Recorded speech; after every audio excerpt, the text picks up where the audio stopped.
Då är vi klara med en ny omgång av Untersteiners hörna. Och Peter, vi brukar ju titta lite bakåt veckan som var.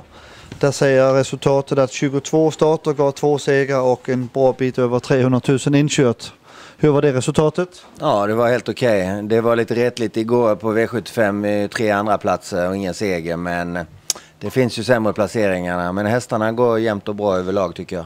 Det är form på stallet? Ja, startar vi 10 hästar så går 8 bra för tillfället ungefär. Så, och då är det stallform.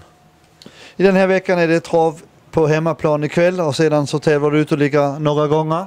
Ja, Jägersro imorgon, Åby torsdag, Eskilstuna lördag. Framförallt Eskilstuna. Ja, då är det ju E3-final och vi har ju kvalat in Our Pressure i storfinalen där. Hon har smygläge spår 9 och klaffade kan hon tjäna en bra slant. Men inte vinna? Det är långsökt för där är ju några riktiga toppar med i årgången ju. Och för 41:a gången så ska Harry Hayes ut på V75 också. Ja, han är med i guldfinalen och möter stentuffa hästar. Men han brukar ju springa med och tjäna en slant. Det tror jag han kan göra denna gången också. Och sedan så laddar du honom för hemmaplan? Ja, för ovanlighetens skull ska vi ta ut han 2 lördagar i rad om han fungerar på lördag. Så det är målsättningen. Och det är ju sprintermästarhillen som står framför dörren. Hur laddar man i stället Untersteiner?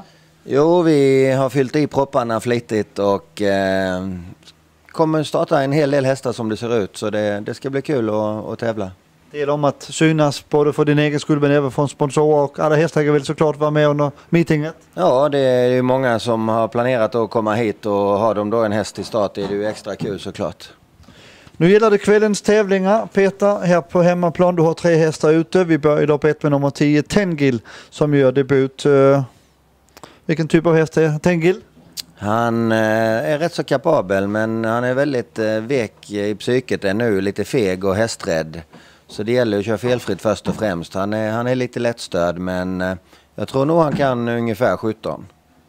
Och hur långt kan det räcka ett sånt här lopp? Men vet att det går fort på sommaren? Ja, det är omöjligt. Alla är ju debutanter här så man vet ju inte vad de andra har. Men kapabel och han kan springa fort om han sköter sig? Ja, det tycker jag. Sen går vi till lopp 2. Häst nummer 2, Kajsa Lisa. Startat 2 gånger. Hur har inledningen varit på Kajan? Ja, helt okej. Hon har varit ute i tuffa gäng. Men hon kommer så smått. Hon är lite stor och klumpig men vart eftersom hon får träning så blir hon smidigare och jag tror hon vinner lopp när som. Kan det vara ikväll? Ja, det kan det om det skulle klaffa. Hon är bra inne på pengarna och läget kan du inte klaga på? Nej, det är helt perfekt. Och det var ett tag sedan hon startade senast? Ja, hon har tränat en period så, för hon behöver lite tid.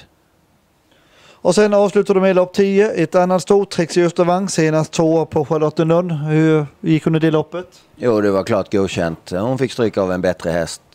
Hon går bra varje gång denna hästen.